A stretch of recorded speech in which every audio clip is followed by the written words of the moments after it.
Hi, welcome to another day of learning English. Today is the day when we are going to learn the basic English sentences into an advanced, stylish way. This may probably be the last video of this series, so watch it carefully. Don't forget to share it with your friends more and more. Also, those of you who are new to the channel, don't forget to hit the subscribe button. So, the first sentence that we are taking today is, your face seems familiar to me. यानी कि आपका चेहरा जाना पहचाना लगता है. इसे advanced form में बोलेंगे, your face rings a bell, यानी कि आपका चेहरा देख के मेरे दिमाग में घंटी बज रही है, मुझे कुछ कुछ याद आ रहा है, हो सकता है मैंने आपको पहले कभी देखा हो. और जब हमें कहना होता है कि मैं आपको पूरी तरह से नजरअंदाज कर रहा हूं, यानी कि आई एम इग्नोरिंग यू.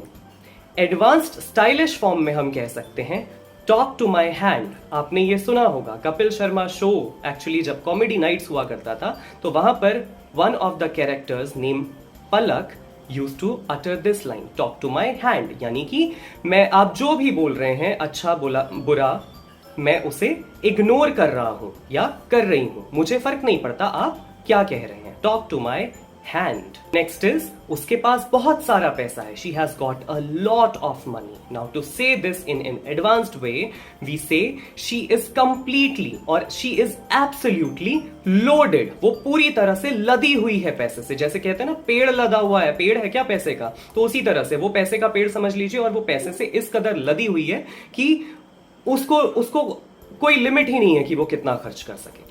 और इसी में ऐड करते हुए, फॉर एग्जाम्पल, किसी के पास बहुत सारा पैसा है, लेकिन आप अगर उससे कुछ मांग लें और सोचो अगर वो कंजूस हो तो वो कहेगा you are asking for too much, right. या आपसे कोई किसी चीज की जरूरत से ज्यादा कीमत मांग लेता है तो आप कहते हैं ना कि आप तो बहुत ज्यादा मांग रहे हैं, you are asking for too much. Now to say this in an advanced form, we say you are asking for the moon, यानी कि आप तो ऐसी चीज मांग ले रहे हैं या फिर आप इतना ज्यादा मांग ले रहे हैं कि वो बिल्कुल चांद पर जमीन खरीदने या बिल्कुल चांद को ही खरीदने जैसा है.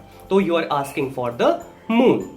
और जब कभी होता है ना, शॉर्टकट ढूंढते हैं या आसान रास्ता तलाशते हैं, तो हम कहते हैं let's find an easier way, किसी भी काम के लिए. तो उसको एडवांस्ड स्टाइलिश वे में कहने का तरीका है, लेट्स कट कॉर्नर्स. और ऐसे ही जब कभी हम किसी चीज को एक आध दो बार कर लेते हैं लेकिन बार बार वो पूरी नहीं हो पाती या फिर आप फेल हो रहे होते हैं, तो आपसे कोई कहता है कि you can try it more और you should try it more and more.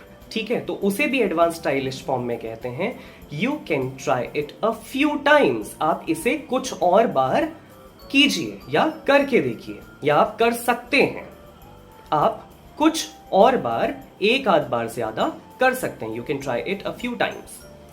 And last is, it seems exaggerated, यानी कि ये बहुत बढ़ा चढ़ा लग रहा है. ये बहुत इंपॉर्टेंट है. It's a very good idiom to use. ठीक है, आपको कहना चाहिए I have to take it with a pinch of salt. अब होता है ना, जैसे कभी कोई चीज ऐसे ही नहीं निगली जाती तो कहते हैं कि चलिए इसको पानी के साथ निगल लीजिए या नमक के साथ निगल लीजिए. तो उसी तरह है कि इतना बढ़ा चढ़ा करके हमारे सामने पेश किया जा रहा है कि हमें तो हजम ही नहीं हो रहा है, हमें नमक साथ में खाना पड़ेगा तब जाकर के कुछ बात हजम होगी हमें. सो I have to take it with a pinch of salt. So these were the 7 basic sentences that we have learned to speak in an advanced, stylish way. This may possibly be the last video of the series, so don't forget to share it with your friends more and more. Like, comment, share and subscribe to encourage me. Thank you so much for watching. Have a nice time. See you in another class and many more series to come. Till then, take care. Bye bye.